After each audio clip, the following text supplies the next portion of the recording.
Capital FM 92.4 मेगाहर्जमा। आर्थिक जगतको मेरुदण्ड अर्थ संसार, अर्थ संसार, अर्थ संसार, अर्थ संसार।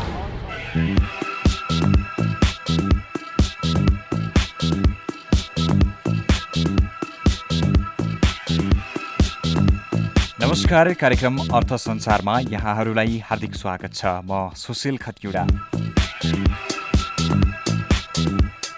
श्रोता, कार्यक्रम अर्थ संसार तपाईँ क्यापिटल FM 92.4 मेगाहर्ज काठमाडौँ सहित आसपासका जिल्लामा सुन्न सक्नुहुन्छ भने हामीलाई पूर्वमा रेडियो सारङ्गी 101.3 मेगाहर्जमा पनि सुन्न सक्नुहुन्छ। त्यस्तै तपाईँले पोखराका आसपास क्षेत्र सहित पोखराबाट तपाईँले 93.8 मेगाहर्जमा पनि हामीलाई सुन्न सक्नुहुन्छ र cfmonAir.com र radiosaranggi.com-बाट पनि विश्वभर एकैसाथ सुन्न सकिन्छ। कार्यक्रम अर्थ संसार हामी हरेक साताको आइतबार यसै समयमा लिएर आउने गर्छौं। श्रोता, कार्यक्रम अर्थ संसारमा हामी यो साता देशमा अर्थसँग सम्बन्धित के कस्ता गतिविधि भए र देशको अर्थतन्त्रमा के सुधार हुँदैछ लगायतका विषयमा जानकारी प्रस्तुत गर्छौं। श्रोता, यो साता सरकारले रेलको खरिद प्रक्रियालाई अगाडि बढाएको छ। जनकपुरको कुर्थादेखि भारतको जयनगरसम्म रेल सञ्चालनका लागि सरकारले खरिद प्रक्रिया अघि बढाएको छ। रेल खरिदका लागि 50 करोड रुपैयाँ विनियोजन गरेकोमा 2वटा रेल खरिदका लागि यो बजेट पुग्ने अवस्था नरहेको रेल विभागको भनाइ छ। विभागका अनुसार 2वटा रेल र त्यसमा रहने 5 देखि 10 वटा डिब्बाका लागि कम्तीमा पनि 1 अर्ब 50 करोड रुपैयाँ आवश्यक पर्ने भएको छ। यसका लागि अर्थ मन्त्रालयबाट थप बजेट उपलब्ध हुने विश्वास पनि गरिएको छ। यस्तै यो साता नीतिगत कमजोरीका कारण मुलुकमा बेरोजगारी रकम बढेसँगै आर्थिक सुशासनमा गम्भीर चुनौती थपिएको पनि बताइएको छ। सम्बन्धित निकायको ताकेता र सरोकार भएका निकायको सक्रियताकै बीच पनि बेरोजगारी घट्नुको साटो हरेक वर्ष बढ्नुले वित्तीय सुशासन र आर्थिक पारदर्शिता थप कमजोर बनेको छ। सरकारी कार्यालय, संवैधानिक अङ्ग तथा संगठित निकाय, स्थानीय तह आदिमा बेरोजगारी बढ्दो देखिन्छ। महालेखा परीक्षकको 55औं वार्षिक प्रतिवेदन 2074ले 5 खर्ब 8 करोड बेरोजगारी औल्याएको छ। प्रतिवेदनका अनुसार गत आर्थिक वर्षमा 3 अर्ब 96 करोड रुपैयाँ बेरोजगारी रहेकोमा यो वर्ष 26.20% वृद्धि भई 5 खर्ब 8 करोड रुपैयाँ पुगेको छ। यस्तै यो साता भारतको कोलकाता स्थित कस्टम हाउस एजेन्टको आन्दोलनका कारण वीरगञ्ज नाकाबाट आयात निर्यात प्रभावित भएको छ। वीरगञ्जका 2 भन्सार कार्यालयको राजस्व असुलीमा समेत असर परेको छ। नेपालको समुद्रपार व्यवसायका लागि सर्वाधिक प्रयोग हुने कोलकाता बन्दरगाहमा नेपालका लागि कन्टेनर ढुवानी गरिरहेका व्यवसायीको संस्था Bharat Nepal truck and trailer असन एसोसिएसन र एजेन्टको संगठन Nepal Bharat custom house agent association संयुक्त रूपमा आन्दोलनमा रहेका छन्। माघमा 7 अर्ब 58 करोड रुपैयाँ राजस्व सङ्कलनको लक्ष्य पाएको वीरगञ्ज भन्सारले बुधबारसम्ममा जम्मा 7 अर्ब 58 करोड रुपैयाँ राजस्व मात्र सङ्कलन गर्न सकेको छ। यस्तै यो साता सरकारले श्रमिक आपूर्ति व्यवसाय आउट सोर्सिङलाई कानुनी दायरामा ल्याउने भएको छ। यो सँगै 131 वटा कम्पनीले आउटसोर्सिङका लागि इजाजत पाएका छन्, तर देशभर 3100 भन्दा बढी यस्ता आउटसोर्सिङ कम्पनीहरू रहेको अनुमान गरिएको छ।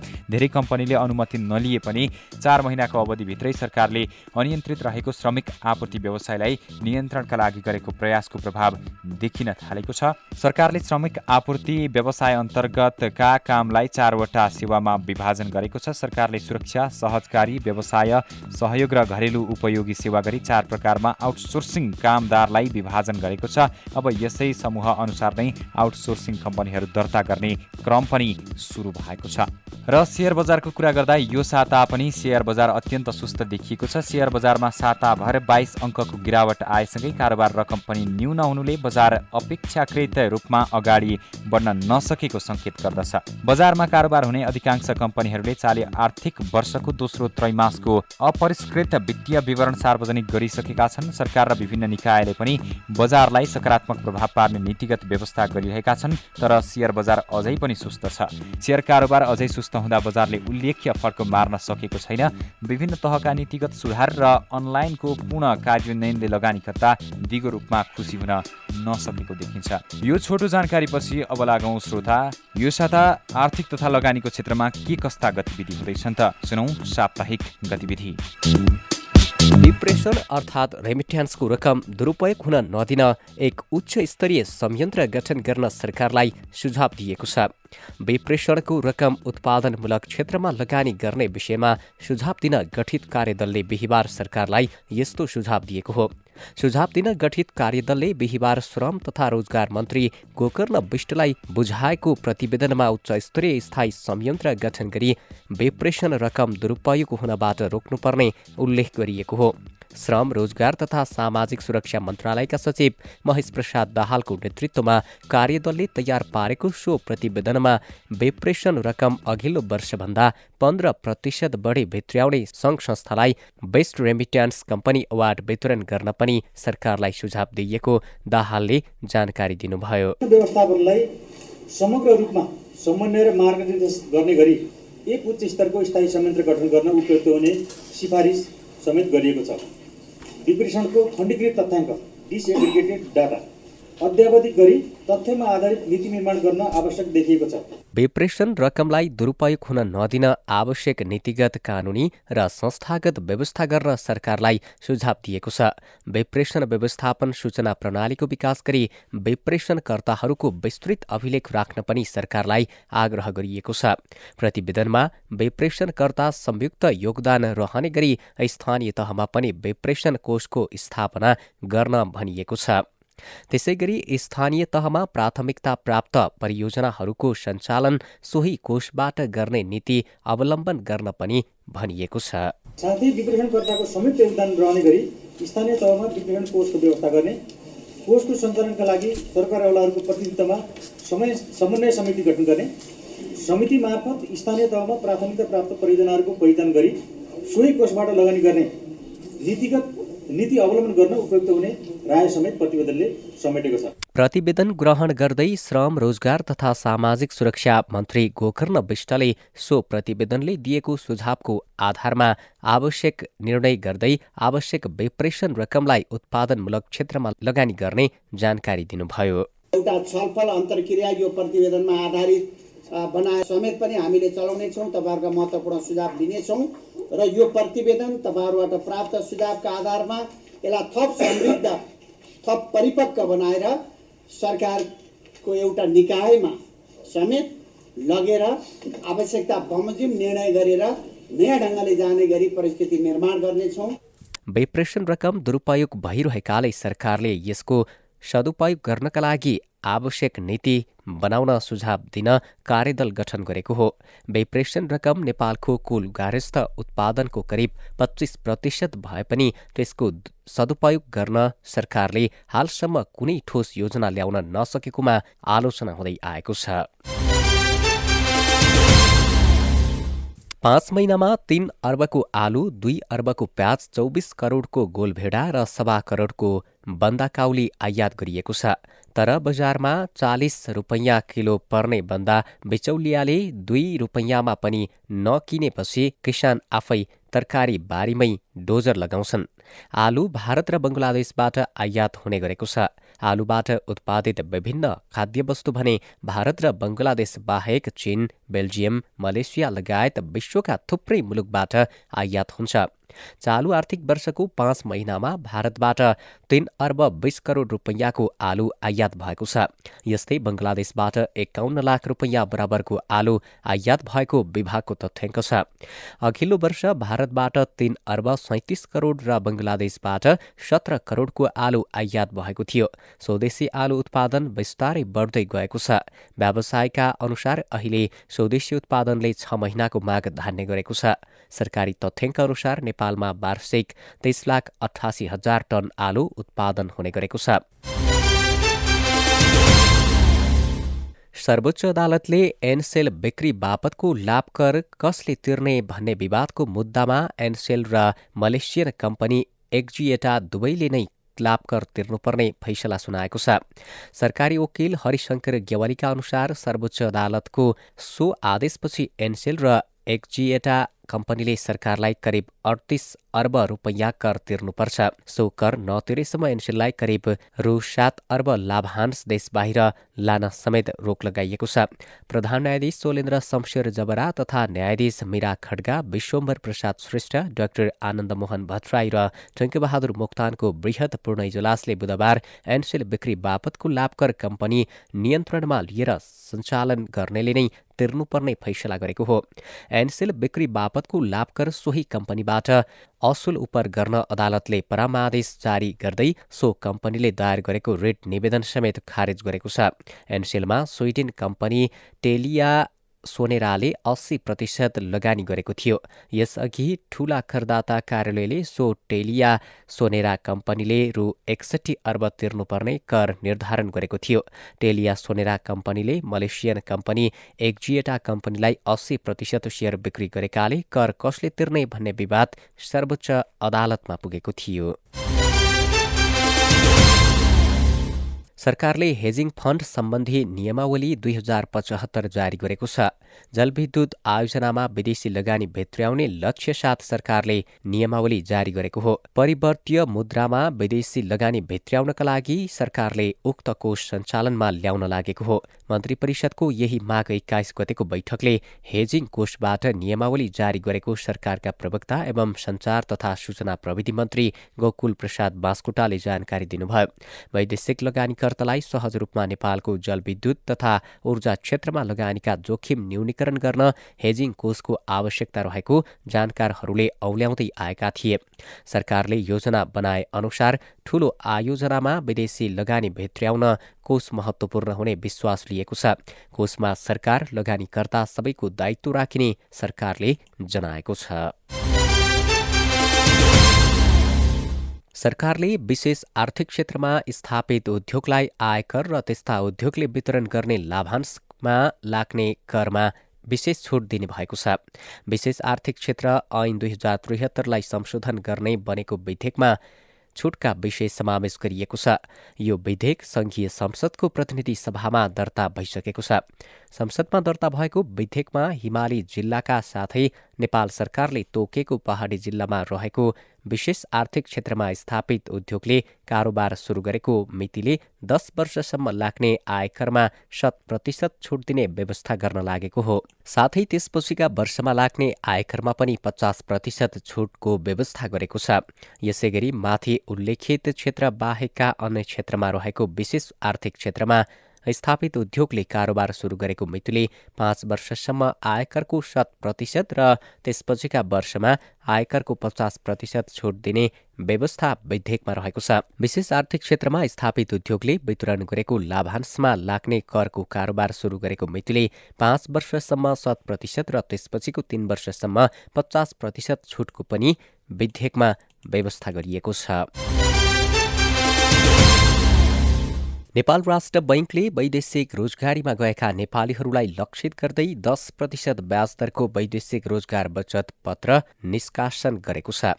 यो वैदेशिक रोजगार बचत पत्रको ब्याज प्रत्येक 6 महिनामा भुक्तान गर्ने राष्ट्र बैंकले जनाएको छ। साथै यो बचत पत्र 5 वर्षे हो। घटीमा 5,000 रुपैयाँ र बढीमा 5,000ले भाग गर्दा निशेष भाग जाने गरेको रकम बचत गर्न सकिनेछ। 25 करोड रुपैयाँको यो बचत पत्र मुलुक बाहिर रोजगारीमा संलग्न वा मुलुक बाहिरको रोजगारीबाट फर्केको र 4 महिना नपुगेका नेपाली नागरिक वा गैर आवासीय नेपालीले आफू वा आफ्नो परिवारको सदस्यको नाममा खरिद गर्न सक्छन्। यस्तो बचत पत्रको ब्याज आफूलाई पाएक पर्ने वाणिज्य बैंकहरू, बजार निर्माताको इजाजत पत्र लिएको बैंक तथा वित्तीय संस्थाहरू र काठमाडौँ उपत्यका बाहिरका नेपाल राष्ट्र बैंकका कार्यालयहरूबाट प्राप्त गर्न सकिनेछ। विगतमा निष्कासन भएका वैदेशिक रोजगार बचत पत्रमा विदेशमा रहेका नेपालीहरूको त्यति आकर्षण थिएन। नेपाल राष्ट्र बैंकका प्रवक्ता नारायण पौडेलका अनुसार यसपालि भने राष्ट्र बैंकले यसबारेमा विभिन्न प्रचार प्रसारका कार्यक्रम गरेर मात्रै जारी गरेको छ। विद्युत चुहावटमा लक्ष्यभन्दा बढी सफलता मिलेको नेपाल विद्युत प्राधिकरणले जनाएको छ। चालु आर्थिक वर्षको पहिलो 5 महिनामा विद्युत चुहावट प्रतिशत 15.45%मा झरेको प्राधिकरणको दाबी छ।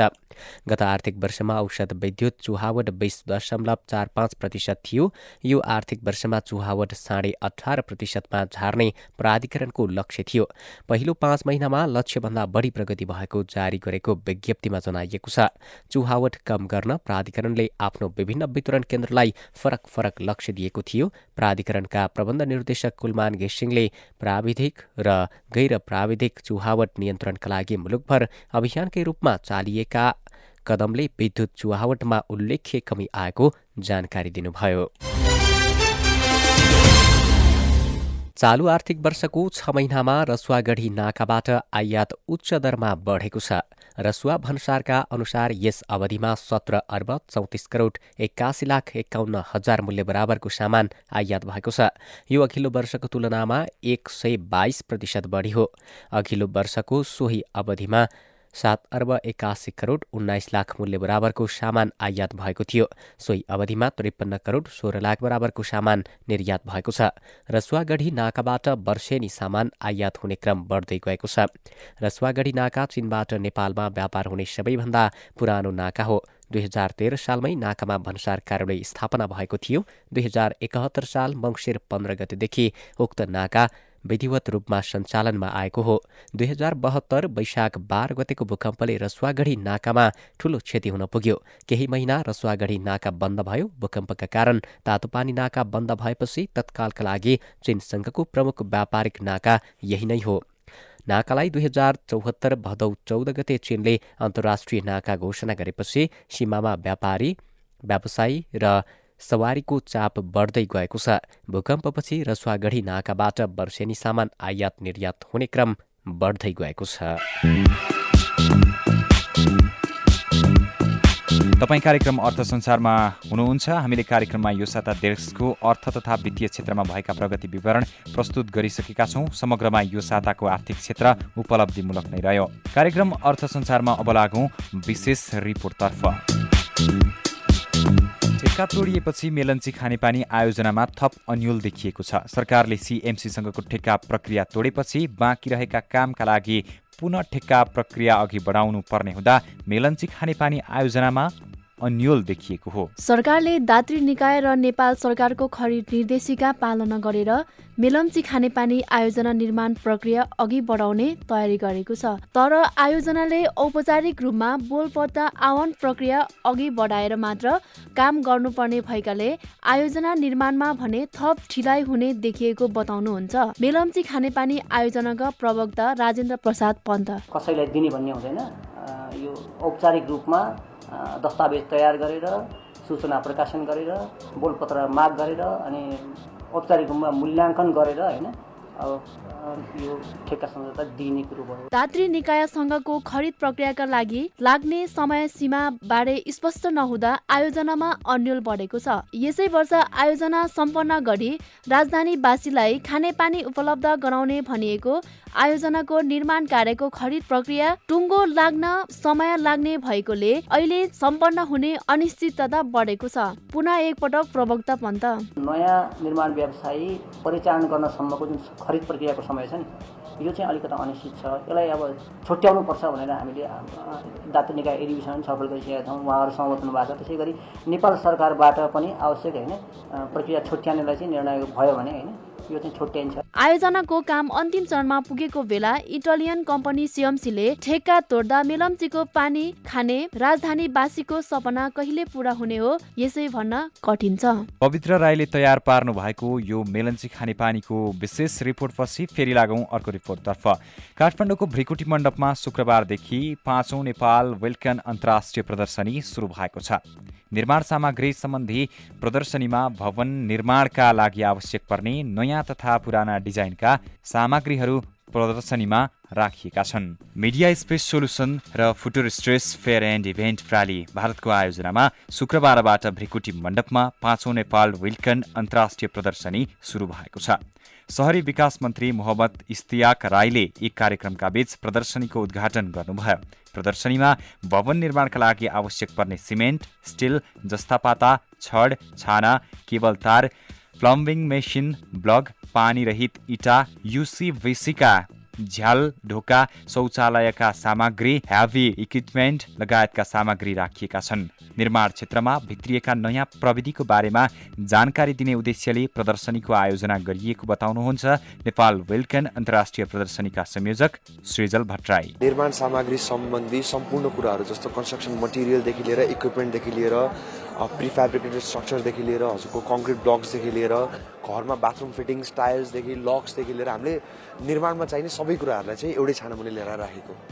एक्सपोमा आरती स्ट्रिफस प्रालीले नयाँ टिएमटी डन्डी र पाइप क्रिसवाइड ब्रक्स भारतीय कम्पनीले भवन निर्माणका लागि फ्लाइ एसबाट बनाइएको एसी ब्लक, पानीरहित नेप्लाइवुड निर्माण संसार कम्पनीले उत्पादन गरेको प्रोभिनेन्स यूपीबीसी झ्याल, क्षमादेवी ग्रुपले सुरक्षित बुर्लाको यूपीबीसी पाइप लगायत विभिन्न कम्पनीले उत्पादन गरेका नयाँ सामग्री मुख्य प्रदर्शनीको रूपमा रहेका छन्। व्यवसायी रमेश काफले दावाका साथ भन्न सकिन्छ अत्याधिक गुणस्तरमा न्यूनतम मूल्यमा हामीले प्रतिस्पर्धा गर्न सक्ने गरेर यो नयाँ सामान लिएर आएका छौँ। निर्माण सामग्रीबारे एकै थलोमा विस्तृत जानकारी दिने उद्देश्यका साथ प्रदर्शनी आयोजना गरिएको हो। आइतबारसम्म चल्ने प्रदर्शनीमा स्वदेशी तथा विदेशी कम्पनीका 150 वटा भन्दा धेरै स्टलहरू राखिएका छन्।